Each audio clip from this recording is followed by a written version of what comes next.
The appetite of member states to finance Ukraine's military needs directly from national budgets is of course decreasing, even among the biggest military hawks. Therefore, there is an appetite for frozen Russian assets in the above-mentioned volume, which could be used as a loan to Ukraine, which of course will never be repaid, but for which individual EU member states are to guarantee. Japan also has certain frozen Russian assets. However, it stated quite clearly that it would be illegal to use them for Ukraine's military spending. It is evident that the prime ministers of the Union member states are fully aware of the enormous risks associated with confiscating frozen Russian assets for Ukrainian needs.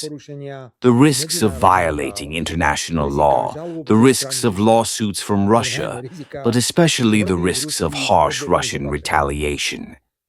I consider it a huge mistake that the proposal to confiscate frozen Russian assets for Ukraine appeared in public before the Commission had provided answers to all the possible risks mentioned.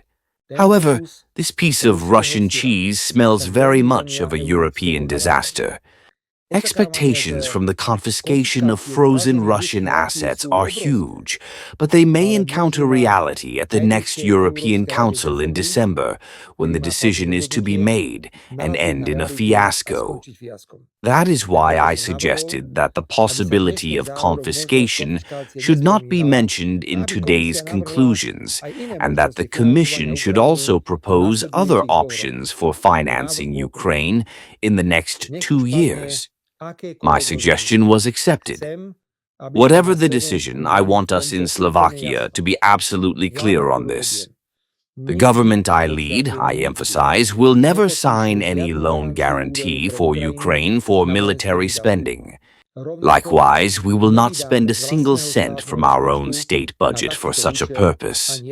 We in Slovakia are ready to help, but only in a humanitarian way, as we showed recently, for example, when we delivered to Ukraine mining machines or excavators for removing ruins. Good night from Brussels.